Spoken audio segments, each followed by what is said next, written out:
Elus ei ole võimalik kunagi saavutada tasakaalu. Kui me lähme ühe valdkonnaga liiga sügavale, siis me paratamatult kas põleme läbi, meie vaimne tervis kannatab selle all ja me peame siis pidevalt pöörama kõikide nendele 5 eluvaldkonnale tähelepanu, et me tunneksime ennast õnnelikuna, me tunneksime ennast hästi. Täna on järjest rohkem ja rohkem juttu inimeste vaimsest tervisest ja kuidas oma vaimset tervist hoida. Kui me Starfisega alustasime, siis tegelikult meie missioon sai sõnastatud selliselt, et me soovime aidata inimesi saavutada rahalist vabadust läbi sellise praktilise äriinvesteerimise kogukonna, aga samal ajal elades harmoonilist elu. Ja võib-olla paljud teist ei tea, et kui te vaatate Starfishi logo, siis see on nagu 5 erinevat nurka ja nendel nurkadel on ka väga selge tähendus. Ja see logo siis sümboliseerib just seda harmooniat 5 peamise eluvaldkonna vahel.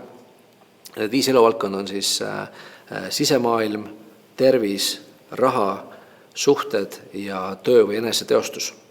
Ja me peame siis pidevalt pöörama kõikide nendele 5 eluvaldkonnale tähelepanu, et me tunneksime ennast õnnelikuna, me tunneksime ennast hästi. Ja see viga, mis sageli juhtub, on see, et me lähme ühe või teise eluvaldkonnaga liiga äärmusesse ja need teised eluvaldkonnad jäävad tähelepanuta. Ja selle tulemusena siis me tegelikult ei tunne ennast nii hästi, kui me võiksime tunda. Ja 2 väga olulist osa siis sellest needsamad jalad, ehk siis alumised 2 nurka on siis sisemaailm, ehk siis meie vaimne tervis ja meie füüsiline tervis, ehk siis uni, puhkamine, trenn, et me oleksime siis ka toonuses ja me oleksime valmis siis seda tööd ja raha tegema ja hoidma siis neid suhted, mis meie elus olulised ja tähendusrikkad on. Nii et sa võiksid ka täna ise mõelda, et kui sa peaksid igal nendele 5 eluvaldkonnale 1–10 skaalal andma mingisuguse hinde, et milline see pilt nagu välja näeks, et kas sul on mõni valdkond, mis on täiesti tähelepanuta jäänud või pikki aastaid ei ole selle peale enam mõelnud, ja võib-olla mõni valdkond, mis on kindlasti täna nagu rohkem fookuses, et kuidas seda harmooniat nagu hoida. Ja üks võib-olla selline kogemuslik õppetund on ka see, et elus ei ole võimalik kunagi saavutada tasakaalu. Et ma usun, et selline töö ja elu tasakaal on selline suur müüt, et meil ei ole võimalik kunagi jõuda sellesse punkti, kus kõik on tasakaalus. Ja kui me vaatame ka looduses ja universumis, siis niisugust asja kui tasakaal ei eksisteeri, aga on olemas harmoonia. Ja harmoonia tähendab seda, et see on selline harmooniline liikumine selle tasakaalu suunas, mis sinna võib-olla kunagi ei jõua, võib-olla jõuame murdsekundiks sellesse punkti, aga kas me läheme jälle teisele poole kaldu. Ja üks võib-olla hea selline paralleel võib-olla selgitamaks harmooniat on siis see, et kui me oleme surfilaual ja nende lainete vahel nagu surfame, siis me pidevalt oleme tasakaalust väljas ja me kogu aeg otsime võimalust sinna tasakaalu punktile lähemale minna ja me läheme ühele poole kaldu ja siis me läheme jälle teisele poole kaldu, aga me kunagi seda tasakaalu punktis võib-olla päriselt ei ole. Ja elus on samamoodi, et on erinevad eluvaldkonnad ja me pidevalt siis peame teadvustama ja olema teadlikud selles osas, et me pööraksime piisavalt palju tähelepanu, siis kui me lähme ühe valdkonnaga liiga sügavale, siis me paratamatult kas põleme läbi, meie vaimne tervis kannatab selle all, nii et ma arvan, sellist elada harmoonilist elu võiks olla kindlasti üks võib-olla mõte, mida tänasel hetkel ka meelde tuletada meile kõigile ja ka seesama mulle endal tuletab pidevalt meelde, et ma ei kalduks liiga äärmusesse ja prooviksin siis ka pöörata tähelepanu oma suhetele, teha sellist tööd, mis on ikkagi minu kirg, minu tugevustsoonis seotud eelkõige eneseteostusega, et minu vaimne tervis oleks korras, et minu füüsiline tervis oleks korras ja ka raha ja investeeringud siis töötaksid minu heaks. Kui me räägime nüüd täpsemalt võib-olla siis näiteks rahast investeerimisest, siis on ka võib-olla oluline küsimus küsida endalt, et mis on piisav, mis on see eesmärk, mille nimel sa tegelikult neid asju teed. Meil on hästi lihtne, kui me teeme asju, mis meile meeldib ja kui meie töö on meie kirg või meie äri ja ettevõtlus on meie kirg, siis on võimalik hästi lihtsalt minna sellesse mängu, et me tahame rohkem ja rohkem ja rohkem, aga ma kunagi ei mõtle, mis on siis tegelikult piisav. Ja ma arvan, sa võiksid enda jaoks siis ära defineerida, et mis on see elustandard, mida sa tahad endale luua. Ja kui sa hakkad juba sinna jõudma, siis on küsimus see, et kas on mõtet veel rohkem pingutada või on pigem mõtet siis leida selline mõnus harmoonia erinevate tegevuste vahel ja lasta siis ajal kanda ennast edasi ja hoida siis kõiki need 5 eluvaldkonda pidevalt enda jaoks fookuses. Üks koht veel, kus sa võiksid mõelda, kuidas võib-olla sellist harmoonilist tasakaalu leida, on siis sinu raha kulutamine. Et sageli juhtub ka see, et me lähme äärmustesse ja kulutame raha mingisse valdkonda ära, unustades ära, et tegelikult ka teised valdkonnad kannatavad või meil ei ole piisavat varusid siis mingite tegevuste tegemiseks. Üks viis, mis selle vastu aitab, on siis maksta esimesena iseendale.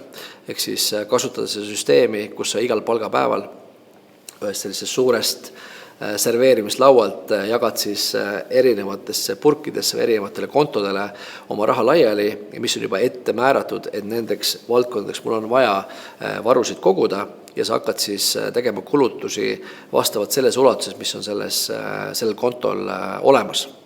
Ja need peamised valdkonnad on siis pikaajalised säästud, meelelahutus, eneseareng, rahaline vabadus, hea tegevus ja elamiskulud. Ja nende kõikide asjade jaoks meil on tegelikult varusid vaja ja kui me seda teeme teadlikult ja me juba jagame need suurest potist kohe nendesse taldrikutesse ära, siis ka juhtub see, et me ei söö ennast lõhki või ei jaga siis seda toitu ühele pereliikmele laiali ja teised pereliikmed peavad siis seetõttu nälga jääma. Nii et ma arvan, selliseks väikesteks tükkideks jagamine on ka üks viis, kuidas sellist head harmooniat oma raha asjades teha. Üks viis veel, kuidas harmooniat erinevate eluvaldkonnade vahel hoida, on märgata selliseid varajasi hoiatusmärke, et sa oled ühes või teises valdkonnas läinud äärmusesse või läinud liiga sügavale.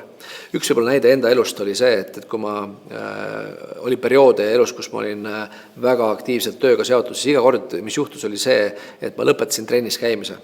Et olid mingid kuud, kus ma ei jõudnud kordagi trenni, sest tööd oli liiga palju. Ja see on võib-olla siis näide sellest, et kui me ikkagi lähtume kõigist 5 eluvaldkonnast ja me peame nende kõikidega tegelikult kogu aeg tegelema, siis see oli näiteks üks hoiatusmärk, et kui ma täna pikka aega trennis ei käi, siis ma tean, ma pean oma graafiku üle vaatama. Ja nii nagu me saame maksta esimesena endale raha, saame me maksta endale esimesena ka aega. Mis tähendab seda, et kui me paneme need olulised tükid endale kalendrisse ära, ehk siis me paneme selle näiteks trenni näitel, paneme selle trenni sinna kalendrisse ära ja ehitame oma ülejäänud nädala töögraafiku siis ümber selle, siis on see palju suurem tõenäosus, et me ei jätta mõnda olulist asja tegemata. Nüüd need varajasi hoiatusmärke võib olla meil erinevates eluvaldkondades, võib tulla meie perest, see võib tulla meie tervisest, kui me piisavalt palju ei saa und näiteks, et siis ma ei tea, meie tähelepanu ja fookus hakkab hajuma ja nii edasi.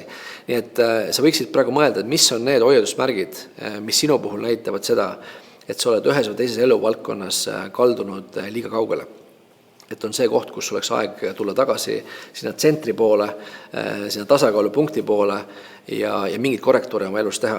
Ja võib-olla üks selline hea näide, mis mul endale aitas selgus saada, oli siis selline arusaamine, et elu on üks selline dünaamiline liikumine. Et meil on pidevalt siis sellised tõusud ja mõõnad ja meil on pidevalt sellised dilemmad, et millega me peaksime täna rohkem tegelema. Kas me peaksime rohkem näiteks tegelema töö tegemisega või me peaksime tegelema rohkem nagu puhkamisega. Ja mõlemad äärmused tegelikult ei ole head. Ehk siis, kui me oleme olnud hästi siis aktiivses tööperioodis, saavutanud väga palju, tundnud ennast väga hästi, see ühel hetkel tunneme seda, et me tegelikult oleme väsinud. Ja see töö tegemine muutub siis plusspoole pealt miinuspoole peale. Ja nüüd, kui meil ei ole nagu seda varajast hoiatusmärki, mis ütleks meile seda, et me tegelikult peaksime aja maha võtma, me peaksime sellesse puhkamisse minema, siis me võime päris pikalt tegelikult selles ületöötamises olla, tunnen ennast üsna ebamugavalt, aga me ei oska seda ise nagu märgata. Nüüd vastupidi, kui me siis liigume sellesse puhkamise etappi, siis me tunneme ennast väga hästi, me saame korraks hoo maha lasta, aga üsna varsti, kui te olete, ma ei tea, 6 aega järjest või ma ei tea, 2 nädalat järjest puhanus, tekib see, et tahaks nagu midagi teha. Et see puhkamine ei paku enam seda, mida mul alguses pakkus ja see puhkamine muutub selles mõttes negatiivseks, et selline võib-olla eneseteostusvajadus või selline suhtlemisvajadus jääb puudu ja ma tunnen seda, et on mingid hoiatusmärgid, mis ütlevad seda, et praegult on piisav, mul on vaja minna nagu tegevusse tagasi. ja me pidevalt siis liigumegi nagu selle nii-öelda tegemise ja töö tegemise ja puhkamise nii-öelda pluss- ja miinusskaala vahel ja me ei jõua kunagi sellesse punkti, kus kõik on väga hästi. Nii et sa võiksid võib-olla siis ka täna korraks vaadata, et kummal pool sa täna kaldu oled ja mis on need varased hoiatusmärgid veel kord, mis annavad sulle teada, et on vaja käiku vahetada.